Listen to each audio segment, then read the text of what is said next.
After the success of Tim Burton's Batman, Sunsoft capitalized on the movie's popularity by developing a tie-in game for the NES, simply titled Batman.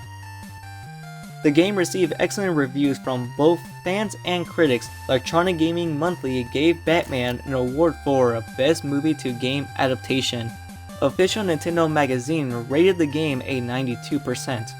With a positive reception, Sunsoft quickly began working on ports for other gaming consoles like the Sega Genesis and, the main focus of this video, the Game Boy. Hello everybody, this is Ita2755 hitting back at you with another video, and today we'll be taking a closer look at Batman, the video game, for the Game Boy, to see whether or not this game still holds up years after its original release. With all that being said, I present to you all, did Batman, the video game, age perfectly?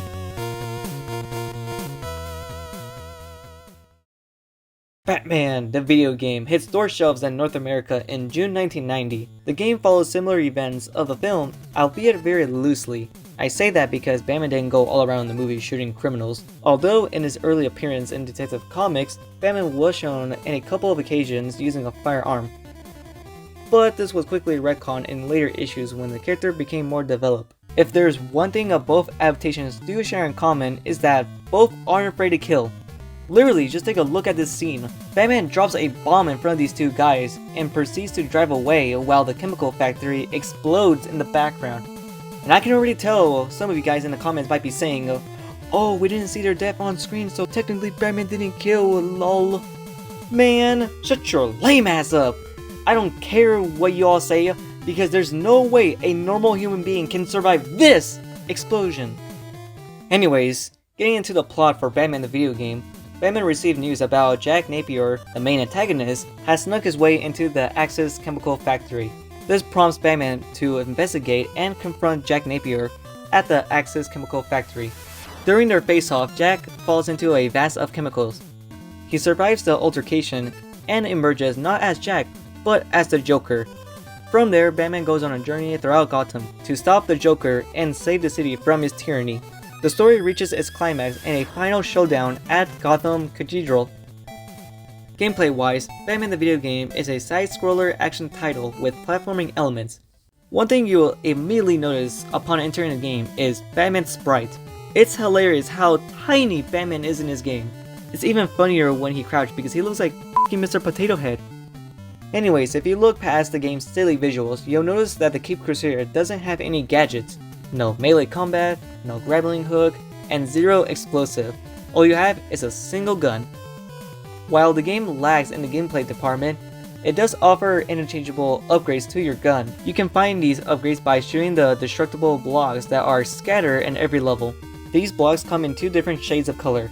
The darker blocks are the ones you want to look after for because they can give you extra life, health, points, and change your gun's projectile direction.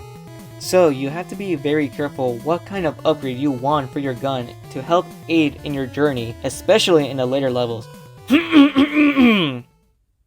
Once you have finished completing World 2, you might expect another boss fight at the end of every level, but instead the game throws a curveball at you and World 3 shifts into an entirely new game, a Batwing shoot-em-up.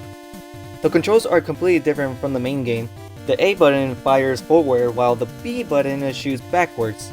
Fortunately, the game includes auto-fire, so you can simply hold down the button instead of mashing each button constantly.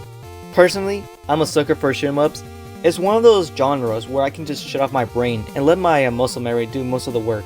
Every enemy and boss in this world follow a distinct pattern, so once you have memorized those patterns, it becomes smooth sailing from there. Trial and error is the main focus of this game, so keep a close eye out for the behavior of every enemy and boss, and the stage layout.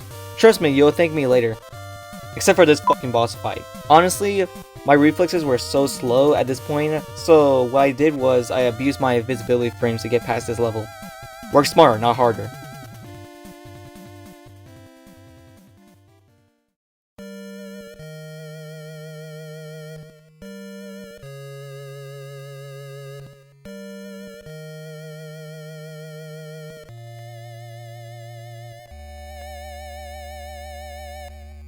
Oh boy!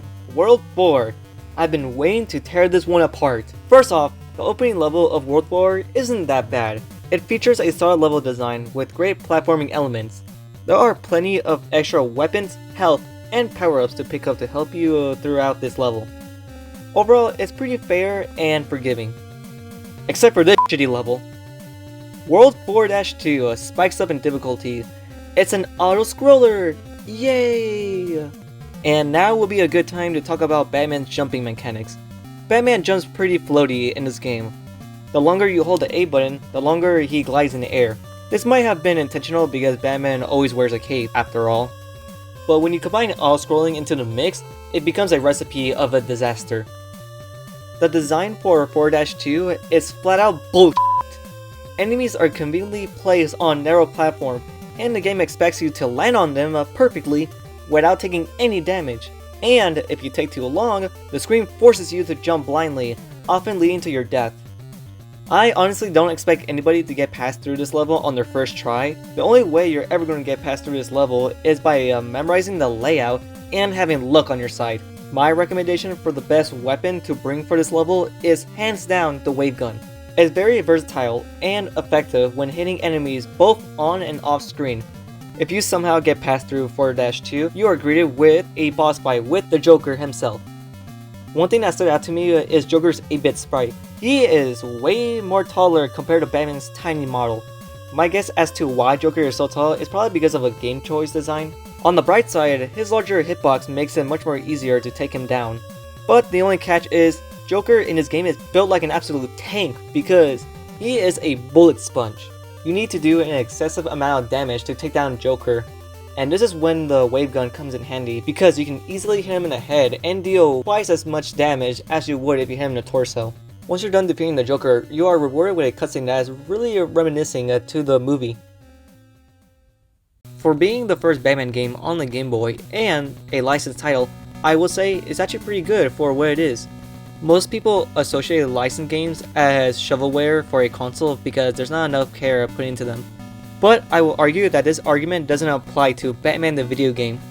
It has a stellar soundtrack and has great level designs. And it gives you power-ups to help you aid in your journey.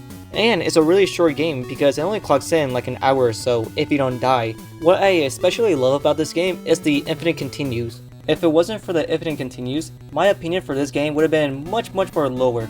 But that poses the question, is Batman the video game aged perfectly?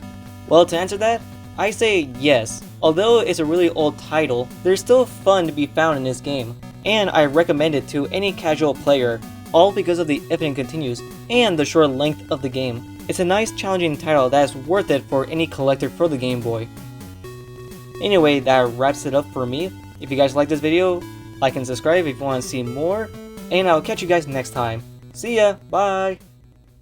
Super idol de Sharon, don't mind me, the tie by you, Semo, they don't mind me,